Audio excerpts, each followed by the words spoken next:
അമേരിക്കയുടെ രണ്ടാം പ്രാവശ്യം പ്രസിഡൻ്റാകാൻ പോകുന്ന ഡൊണാൾഡ് ട്രംപിനെതിരെ അപ്പം നമുക്ക് കാണുന്നവരും കേൾക്കുന്നവർക്കും അറിയാൻ വേണ്ടി പറയുകയാണ്, എത്ര കേസുകളാണ് ഈ ജോ ബൈഡനും അതേപോലെ കമല ഹാരിസും അവർ ഭരിച്ചിരുന്ന പല ഡെമോക്രാറ്റ്സ് ഭരിച്ചിരുന്ന പല സ്റ്റേറ്റുകളിലും അതേപോലെ തന്നെ ഫെഡറൽ ഗവൺമെൻറ്റും കേസുകളുണ്ടായിരുന്നു. നിങ്ങൾക്ക് ഏകദേശം ധാരണയുണ്ടോ എത്ര കേസുകളാണ് ടോട്ടൽ ഇവർ ഫയൽ ചെയ്തത്? അതായത് കഴിഞ്ഞ ഇന്നത്തെ ദിവസം എടുക്കുകയാണെങ്കിൽ ഏകദേശം 4000-ൽ പരം ക്രിമിനൽ സിവിൽ കേസുകളാണ് ഫയൽ ചെയ്തത്. 4000-ൽ പരം പല സ്റ്റേറ്റുകളിലും പല സ്റ്റേറ്റ് വേറെ വേറെ കേസുകളാണ്. അതായത് ഇലക്ഷനിൽ ഇടപെട്ടു, പിന്നെ അതിശക്തമായ കേസുകളുണ്ടായിരുന്നു. അതായത് വിൽഫുൾ ക്രിമിനൽ ആക്ടിവിറ്റീസുമായിട്ട് ബന്ധപ്പെട്ട് ക്യാപിറ്റൽ ഹൗസ് പിടിച്ചെടുക്കാൻ പോകുന്നു. അതുമായി ബന്ധപ്പെട്ട് കാരണം വലിയ രീതിയിൽ തടവ് ശിക്ഷയൊക്കെ കിട്ടുന്ന കേസുകൾ വേറെ. ഇതെല്ലാം കൂടെ കൂട്ടി 4000-ൽ പരം കേസുകൾ.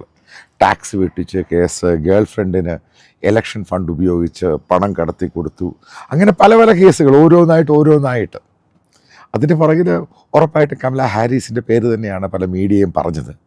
കാരണം അവർ അവർ ലോയറാണ്, സോളിസിറ്ററാണ്, അറ്റോർണിയാണ്.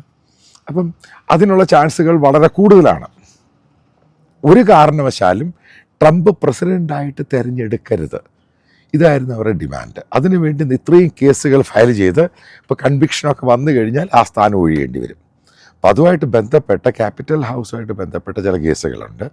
കാരണം അന്ന് 2020 ഇലക്ഷൻ അട്ടിമറിക്കുവാൻ വേണ്ടി ശ്രമം നടന്നത് വലിയ സീരിയസ് കേസാണ്. ഫെഡറൽ ഗവൺമെൻറ് ആ കേസ് എടുത്തിരിക്കുന്നത്. അതിൻ്റെ നിങ്ങൾക്കറിയാം, ഒരു മലയാളി ഉണ്ടായിരുന്നു, വിൻസെൻ്റ് എന്ന് പറഞ്ഞ ആൾ. അയാളെയും പിടിച്ച് FBI പല ആവർത്തി ക്വസ്റ്റ്യൻ ചെയ്യുകയൊക്കെ ചെയ്തു. പക്ഷേ വലിയ തീരുമാനം ഉണ്ടായേക്കുന്നത് ഇപ്പോഴത്തെ ബൈഡൻ അഡ്മിനിസ്ട്രേഷൻ്റെ ജാക്ക് സ്മിത്ത്, സീനിയർ അറ്റോർണി, അദ്ദേഹം പല കോടതികളിലും ഫയൽ ചെയ്തു ട്രംപിനെതിരെ. കാരണം അയാൾ സെർവിങ് പ്രസിഡൻ്റായിട്ട് വരാൻ പോവുകയാണ്. അയാൾക്കെതിരെ പല കേസുകളും പല കോടതികളിലുണ്ടായിരുന്നു. ഇതെല്ലാം വിഡ്രോ ചെയ്യാൻ പോവുകയാണ്. മനസ്സിലാക്കി. ഇതേപോലെ നമുക്ക് കമ്പയർ ചെയ്യാം. ഈ മോദിക്കെതിരെയും അമിത്ഷായ്ക്കെതിരെയും എത്ര കേസുകളാണ് അവിടെ ഭരിച്ചുകൊണ്ടിരുന്ന സമയത്ത് കോൺഗ്രസ് ഗവൺമെൻറ് എടുത്തത്. പല കേസുകളും, മഹാരാഷ്ട്രയിൽ കേസ്, ഗുജറാത്തിൽ കേസ്, ചില കേസുകൾ ഗുജറാത്തിൻ്റെ സ്റ്റേറ്റ് മാറ്റി മഹാരാഷ്ട്രയിൽ ട്രയൽ നടത്തുന്നു. വേണ്ടുന്നതും വേണ്ടാത്തിടത്ത് എല്ലാം കേസുകളായിരുന്നു. ഇത് ഇന്ത്യയുടെ ഒരു സ്വഭാവമാണ്. അതേപോലെ തന്നെയാണ് ഡെമോക്രാറ്റുകൾ ബൈഡൻ അധികാരത്തിൽ കയറിയ ശേഷം എല്ലായിടത്തും കേസുകൾ.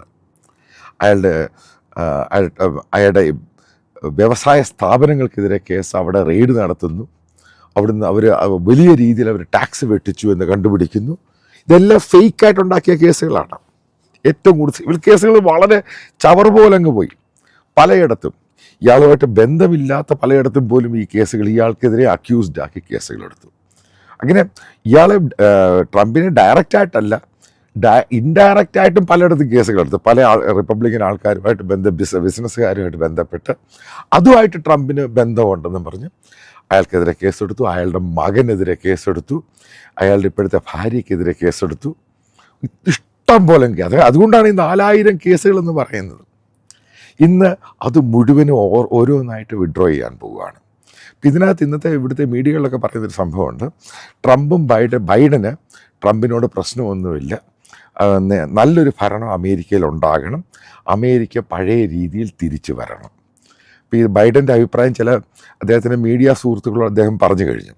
കാരണം അമേരിക്ക തിരിച്ചു വന്നേ മതിയാകത്തുള്ളൂ. അമേരിക്കയുടെ ഇപ്പോഴത്തെ സ്ഥിതി, സാമ്പത്തിക സ്ഥിതി മോശമാണ്, ഇവിടുത്തെ ഇൻഫ്ലേഷൻ ഹൈ ആണ്. അപ്പോൾ അത് പല ആൾക്കാരും പല ഒപ്പീനിയനായിട്ട് വാഷിങ്ടൺ പോസ്റ്റിലൊക്കെ എഴുതാൻ തുടങ്ങി. കാരണം ബൈഡന് ട്രംപിനോട് വിരോധമൊന്നുമില്ല, അമേരിക്ക തിരിച്ചു വന്നേ മതിയാകത്തുള്ളൂ, ഈ രീതിയിൽ മുന്നോട്ട് പോകാൻ പറ്റില്ല, സാധാരണക്കാരനും ജീവിക്കുന്ന രീതിയിലോട്ടാകണം അമേരിക്ക. ഇപ്പോഴും ബൈഡൻ പറയാൻ തുടങ്ങി ചില കാര്യങ്ങളിൽ അയാൾക്ക് തെറ്റുപറ്റി. അതും ഒപ്പീനിയൻ്റെ അകത്തും ആർട്ടിക്കിൾസിൻ്റെ അകത്തും പറയുന്നുണ്ട്. കാരണം ഇസ്രായേൽ ഇഷ്യൂവായിട്ട് കണ്ടീഷൻ സപ്പോർട്ടൊന്നും പറഞ്ഞുകൊണ്ടും, അതേപോലെ ഗാസയിൽ തീവ്രവാദികളെ കൊല്ലുന്ന രീതി, അവരെ കൊല്ലണം എന്നതിനെ മാറ്റി സിവിലിയൻ രീതിയിലോട്ട് പോയി കഴിഞ്ഞപ്പോൾ അതിനകത്ത് ബൈഡൻ എടുത്ത പല തീരുമാനങ്ങളും തെറ്റായിപ്പോയി. ഇപ്പോൾ അതും ബൈഡൻ ഒരു അപ്പോളജറ്റിക് രീതിയിലോട്ടാണ് കാര്യങ്ങൾ പോകുന്നത്. മനസ്സപ്പുറത്ത് നോക്കുക, ഡെമോക്രാറ്റ്സ് ഇതെല്ലാം ചെയ്തുണ്ടാക്കിയതാണ്. അത് ഇന്ന് ഡെമോക്രാറ്റ്സിന് അവരുടെ പാർട്ടിക്ക് തന്നെ കണ്ടുപിടിക്കാൻ പറ്റുന്നില്ല എന്തുവാണ് ഇത്ര വലിയ തോൽവി കിട്ടിയത്. ഇതാണ് ഇവിടുത്തെ ചോദ്യമുണ്ട്. കാരണം അവർ പുതിയ പാർട്ടിയുടെ പുതിയ കൺവീനേഴ്സിനെ കോർഡിനേറ്റേഴ്സിനെ മുഴുവനും മാറ്റാൻ പോവുക. കാരണം വല്ലാത്ത രീതിയിലാണ് തോറ്റത്. ഒരു ചരിത്ര തോൽവിയാണ് ഡെമോക്രാറ്റ്സിന് ഉണ്ടായിരിക്കുന്നത്. അവരത് പൂർണ്ണമായിട്ടും അക്സെപ്റ്റ് ചെയ്യാൻ അവർക്ക് ആദ്യം പ്രയാസമായിരുന്നു. ഇപ്പോൾ പൂർണ്ണമായിട്ട് അവർ അക്സെപ്റ്റ് ചെയ്തു.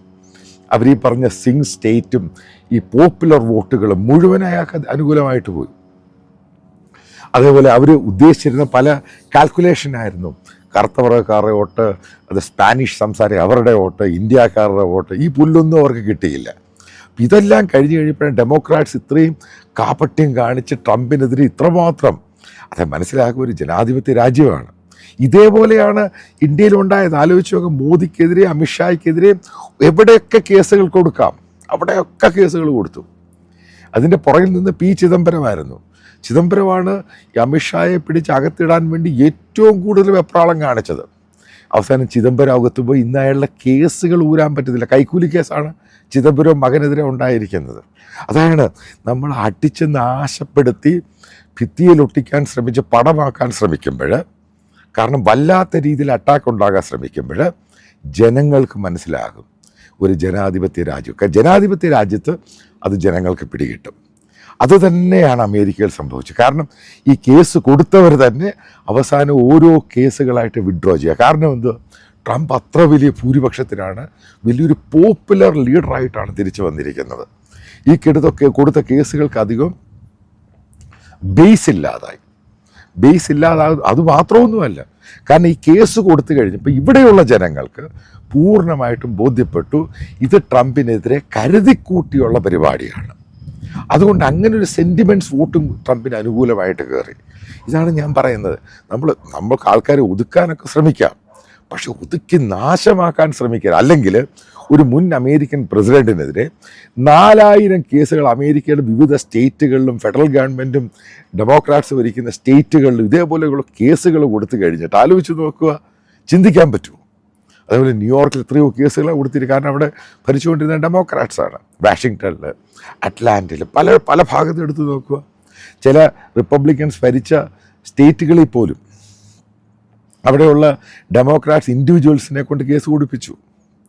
അങ്ങനെ ചറപറ കേസ്. എനിക്ക് തോന്നുന്നില്ല ഇന്ത്യയിൽ ഏതെങ്കിലും പൊളിറ്റിക്കൽ പാർട്ടി ഒരു സ്പെസിഫിക് ഇൻഡിവിജ്വലിനെ നോക്കി 4000 കേസ് കൊടുക്കുമെന്ന്. അപ്പോൾ ഈ 4000 കേസ് എന്ന് പറയുക, ചിന്തിക്കാൻ പോലും പിടികിട്ടില്ല. ആ രീതിയിലാണ് പോയത്. ഇന്ന് അവർ ഓരോന്നായിട്ട് വിട്ടു. പ്രധാനപ്പെട്ട മറ്റൊരു കേസുണ്ട്. അത് ഈ ഡിസംബർ 19 മാറ്റിയേക്കുവാണ്. ആ കേസും വിഡ്രോ ചെയ്ത് പോകാനാണ് സാധ്യത. കാരണം സെർവിങ് അമേരിക്കൻ പ്രസിഡൻ്റായിട്ട് വരിക. അപ്പോൾ അയാൾക്കെതിരെ കേസുകളുണ്ട് എന്നുള്ളത് ഈ സ്റ്റേറ്റിനെ, ഈ രാജ്യത്തെ സംബന്ധിച്ചിടത്തോളം, അതായത് അധികാരമേൽക്കുന്ന ആളെ സംബന്ധിച്ച് വലിയ നാണക്കേടാണ്. അതിൻ്റെ ഭാഗമായിട്ടാണ് കേസുകൾ മുഴുവനും വിഡ്രോ ചെയ്തത്. മറ്റൊരു സംഭവം എന്ന് പറയുന്നത്, വൻ ഭൂരിപക്ഷത്തിനാണ് ട്രംപ് ജയിച്ചിരിക്കുന്നത്. ഈ കേസുകളുമായിട്ട് മുന്നോട്ട് പോവുകയാണെങ്കിൽ ഡെമോക്രാറ്റ്സിന് ഉള്ള ഗ്രൗണ്ട് പോലും ഇല്ലാതായി പോകും. അതിൻ്റെ പേരിലാണ് ഈ വലിയ രീതിയിലുള്ള മാറ്റങ്ങൾ ഉണ്ടാകുന്നത്. ട്രംപ് വരുന്നതിന് മുമ്പ് ഈ കേസുകൾ ഓരോന്നായിട്ട് വിഡ്രോ ചെയ്യുന്നു. ഇതാണ് ഈ വീഡിയോയിൽ എനിക്ക് പറയാൻ ഉദ്ദേശിക്കുന്നത്.